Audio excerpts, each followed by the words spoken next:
नमस्कार। श्रीमद् वाल्मीकि रामायण अखंड पाठ में आज हम पढ़ेंगे किष्किंधा कांड से चतुर्दश सर्ग अर्थात 14वां सर्ग।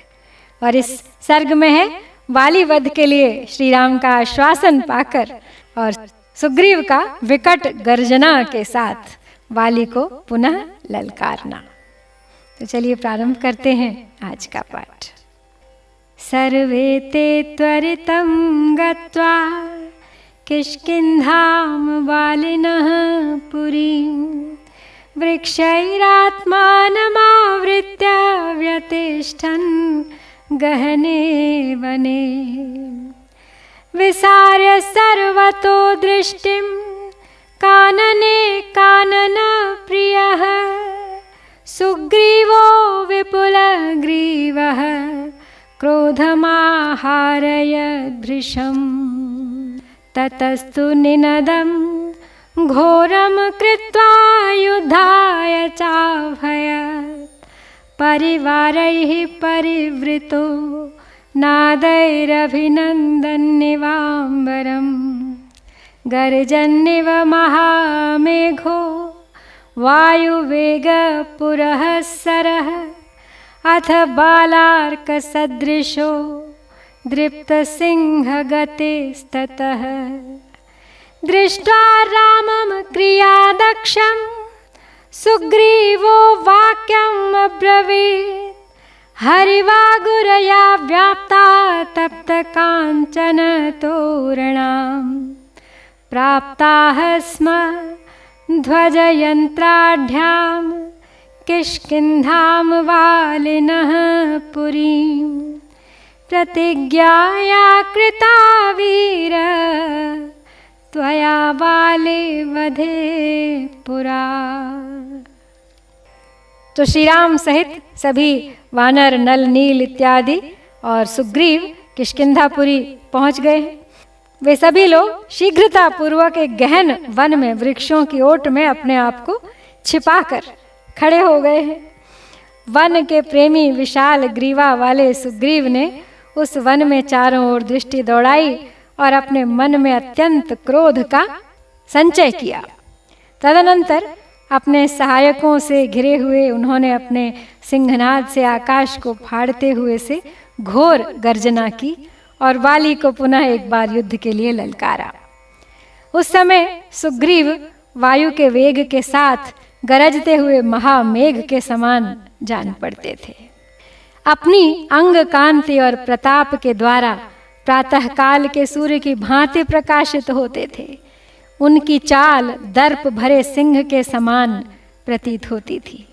तब फिर कार्यकुशल श्री रामचंद्र जी की ओर देखकर सुग्रीव ने कहा, हे भगवान, वाली की यह किष्किंधापुरी तपाए हुए सुवर्ण के द्वारा निर्मित नगर द्वार से सुशोभित है।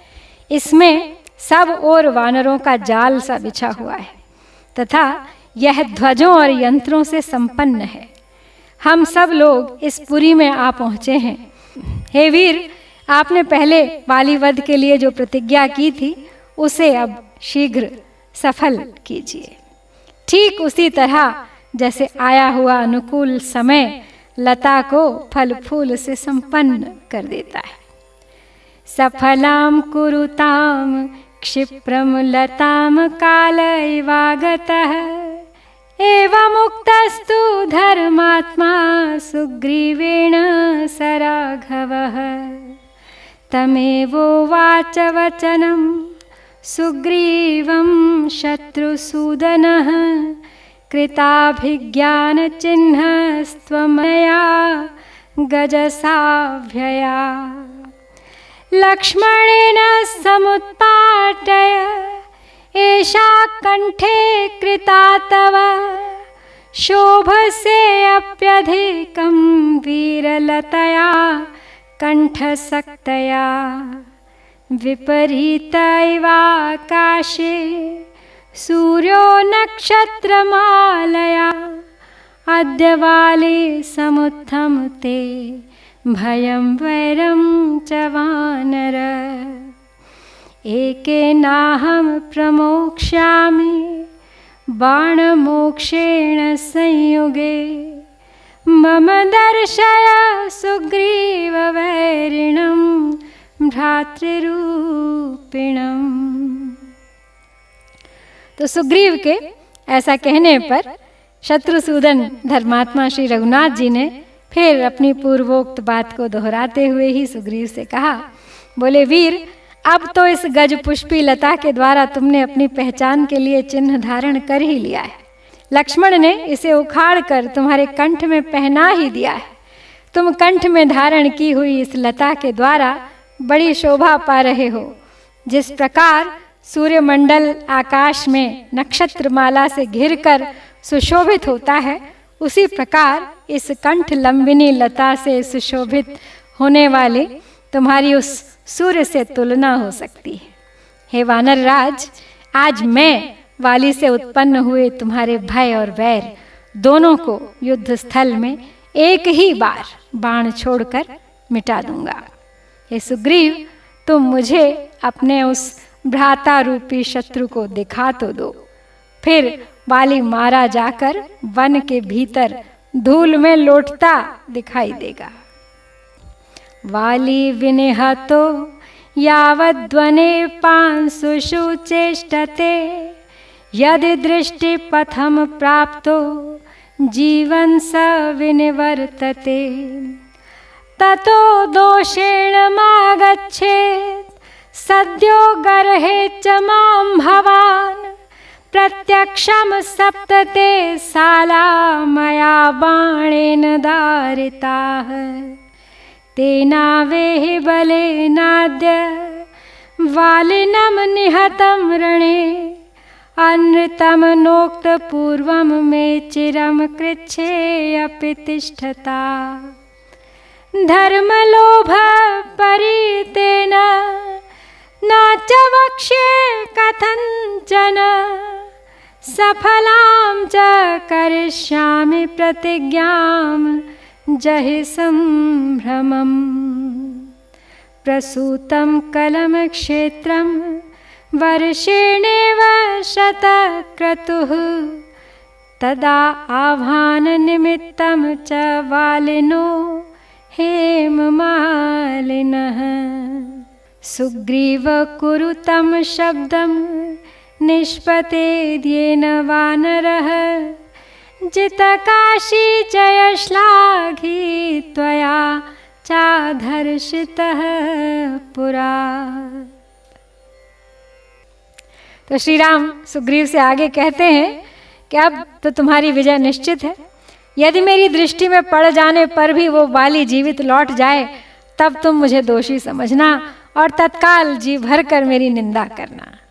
तुम्हारी आंखों के सामने मैंने अपने एक ही बाण से 7 साल के वृक्ष विदीर्ण किए थे। मेरे उसी बल से आज सम्रांगण में एक बाण से ही तुम वाली को बस मरा हुआ समझो। बहुत समय से संकट झेलते रहने पर भी मैं कभी झूठ नहीं बोलता हूँ। मेरे मन में धर्म का लोभ है, इसलिए किसी तरह मैं झूठ तो बोलूँगा ही नहीं। साथ ही अपनी प्रतिज्ञा को भी अवश्य सफल करूँगा। अतः तुम भय और घबराहट को अपने हृदय से निकाल दो। जैसे इंद्र वर्षा करके उगे हुए धान के खेत को फल से संपन्न करते हैं, उसी तरह मैं भी बाण का प्रयोग करके बाली के वध द्वारा तुम्हारा मनोरथ पूर्ण करूँगा। इसलिए सुग्रीव, तुम सुवर्ण मालाधारी वाली को बुलाने के लिए इस समय ऐसी गर्जना करो जिससे तुम्हारा सामना करने के लिए वह वानर नगर से बाहर निकल आए। वो अनेक युद्धों में विजय पाकर विजयश्री से सुशोभित हुआ है, सब पर विजय पाने की इच्छा रखता है और उसने कभी तुमसे हार नहीं खाई है। और इसके अलावा युद्ध से उसको बड़ा प्रेम है। अतः बाली कहीं भी आसक्त न होकर नगर के बाहर अवश्य निकलेगा। निष्पतिष्यत्य संगेन वाली सप्रिय संयुगः, रिपूणां धर्षितं श्रुत्वा मर्शयन्ति न संयुगे, जानन्तस्तु स्वकं वीर्यं स्त्रीसमक्षं विशेषतः, स तु राम वचः श्रुत्वा सुग्रीवो हेमपिङ्गलः ननर्दक्रूरनादेन विनिर्भिन्दन्निवाम्बरम् तत्र शब्देन वित्रस्ता गावो यान्ति हतप्रभाः राजदोषपरामृष्टाः कुलस्त्रिया इवाकुलाः द्रवन्ति च मृगाः शीघ्रं भग्ना इव रणे हयाः पतन्ति च खगा भूमौ क्षीणपुण्या इव ग्रहाः ततः स जिमूतकृत्प्रणादो नादमुह्यमुञ्च त्वरया प्रतीतः सूर्यात्मजः शौर्यविवृद्धतेजाः सरित्पतिर्वानिलचञ्चलोर्मिः। तो श्री राम कहते हैं कि वाली कभी युद्ध में ललकारने से पीछे नहीं हटता है, तो यदि तुम ललकारोगे तो अवश्य बाहर निकलेगा, क्योंकि अपने पराक्रम को जानने वाले वीर पुरुष विशेषतः स्त्रियों के सामने युद्ध के लिए शत्रुओं के तिरस्कार पूर्ण शब्द सुनकर कदापि सहन नहीं करते। तो श्री रामचंद्र जी की यह बात सुनकर सुवर्ण के समान पिंगल वर्ण वाले सुग्रीव ने आकाश को विदीर्ण सा करते हुए कठोर स्वर में बड़ी भयंकर गर्जना की। उस सिंहनाद से भयभीत हो बड़े बड़े बैल, शक्तिहीन हो राजा के दोष से पर पुरुषों द्वारा पकड़ी जाने वाली कुलांगनाओं के समान व्याकुल चित्त हो सब और भाग चले। मृग युद्ध स्थल में अस्त्र शस्त्रों की चोट खाकर भागे हुए घोड़ों के समान तीव्र गति से भागने लगे और पक्षी जिनके पुण्य नष्ट हो गए हैं ऐसे ग्रहों के समान आकाश से पृथ्वी पर गिरने लगे। तदनंतर जिनका सिंहनाद मेघ की गर्जना के समान गंभीर था और शौर्य के द्वारा जिनका तेज बढ़ा हुआ था, वे सुविख्यात सूर्य कुमार सुग्रीव बड़ी उतावली के साथ बारंबार गर्जना करने लगे, मानो वायु के वेग से चंचल हुई उत्ताल तरंग मालाओं से सुशोभित सरिताओं का स्वामी समुद्र कोलाहल कर रहा हो। तो इस प्रकार श्री वाल्मीकि निर्मित आर्ष रामायण आदि काव्य के किष्किंधा कांड में ये 14वां सर्ग यहाँ पर पूरा होता है। इत्यार्षे श्रीमद् रामायणे वाल्मीकिये आदि काव्ये किष्किंधा कांडे 14 सर्गः। ओम श्री सीतारामचंद्राभ्यां नमः।